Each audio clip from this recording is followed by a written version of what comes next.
তাহলে আমার বন্ধুগণ, আমার ভাইয়ারা, একটা দৃষ্টান্ত দিলে আপনারা ভালো করে বুঝবেন। কারণ আল্লাহ পাক যে বলেন যে তোমরা ভালো মানুষের অন্তর্ভুক্ত হও, ভালো মানুষের সাথে বন্ধুত্ব করো, তাহলে কি হবে?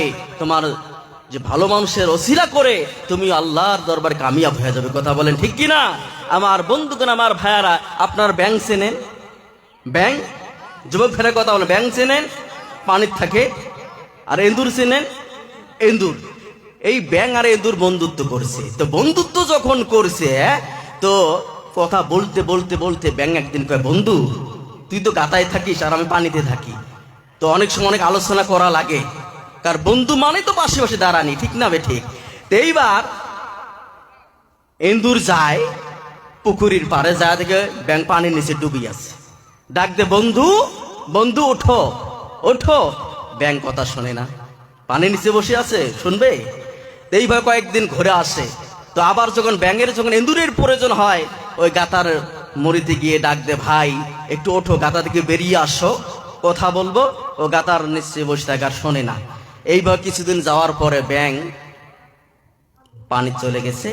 কিছুদিন পরে এন্দুর গেছে ব্যাঙের কাছে, যে ডাক দিছে যে ব্যাং পুকুরির পাড়ে বসে আছে। তো বসে যখন সাববারা, এইবার এন্দুর বলল যে, ভাই আমি কয়েকদিন ধরে তোমার সাথে দেখা করার জন্য এসি, কিন্তু দেখা করতে পারি না, তো কথাও হয় না, তো এইভাবে তো আর চলবে না, এইভাবে বন্ধুত্ব চলবে না। একটা কাজ করা যাক। বলে কি? যে সুতলি নিয়ে আসো। সুতলি নিয়ে আসছে। সুতলি বুঝছেন তো? সুতলি নিয়ে আসছে।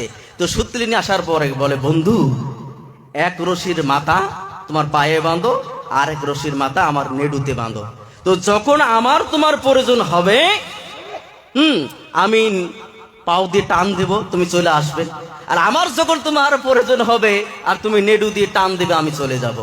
কারণ বন্ধুত্বটা ঠিক থাকবে। কথা বলেন ঠিক কিনা? কারণ কথাবার্তাটা হবে, আর নাহলে তো একজন আরেকজনকে পাওয়া যায় না। তো এইভাবে কিছুদিন বন্ধুত্ব হলো হুজুর। তো কিছুদিন বন্ধুত্ব হওয়ার পরে আমার বন্ধুগণ একদিন এন্দুরের প্রয়োজন ব্যাঙের, বোঝেন নাই তো, গাতার থেকে বেরিয়ে নেডুটা বেরি করে দিয়ে এদের টানতেছে, মানে ব্যাংকে ডাকতেছে, বন্ধু আয় আয়, কিছু কথা আছে, আয়, টানতেছে। তো একটা পাখি আছে বাস নাম, বাস পাখি চেনেন আপনারা? বাস পাখি। এই বাস পাখিটা আকাশে ঘুরতেছে। কয়েকদিন থেকে ক্ষুধার তো খাওয়া নেই, ও তো জিন্দা জিনিস খায়, মর্দা জিনিস খায় না। ও লক্ষ্য করে আছে। তো হঠাৎ করে দেখে এন্দুর নেডু বাড়ি করে এইবার টানতেছে। বাস পাখি বলছে কাম হয়ে গেছে, বুঝেন নাই? এইবার আসমান থেকে একদম হাত করে এন্দুরটাকে ধরে ফেলছে। ধরে নিয়ে এইবার আসমানে যাওয়া শুরু করছে। আসমানে যাচ্ছে আর কি, আসমানে যাচ্ছে। তো আস্তে আস্তে যখন রশি শেষ হয়ে গেছে, তো ব্যাঙের এক রশির মাথা তো ব্যাঙের পায়ে বাঁধা, তো যখন টান পড়ছে, তো ব্যাঙ আস্তে আস্তে উপরের দিকে ওঠা শুরু করছে, বুঝেন নাই? তো ব্যাঙ যখন উপরের দিকে ওঠা শুরু করছে, তো ব্যাঙ মনে মনে কয়, বন্ধু তুমি এত খারাপ, তুমি এত খারাপ, তুমি আজকে তোমার টাকা পয়সা হয়ে গেছে, হ্যাঁ সবকিছু হয়ে গেছে, এখন তুমি আসমানে উড়ে বেড়াচ্ছ আর আমাকে বান্দরের মতো ঝুলে রাখছো, বুঝলেন নাই? তো ব্যাঙ এইভাবে চোখের পানি ফেলতেছে আর বলতেছে, বাস পাখি কয়, বন্ধু জন্মের শিক্ষা দিলাম, কারণ যদি বন্ধুত্ব করতে হয় ভালো মানুষের সাথে বন্ধুত্ব করবে, আমার মতো খারাপ মানুষের সাথে বন্ধুত্ব করো না। যদি এরকম খারাপ মানুষের বন্ধুত্ব করো, তাহলে কিন্তু হাল এমনই হবে। কথা বলেন ঠিক কিনা? আমার বন্ধুগণ, আমার ভাইয়েরা, সেই জন্য আল্লাহ পাক বললেন তোমরা ভালো মানুষের সাথে বন্ধুত্ব করো, খারাপ মানুষের সাথে নয়।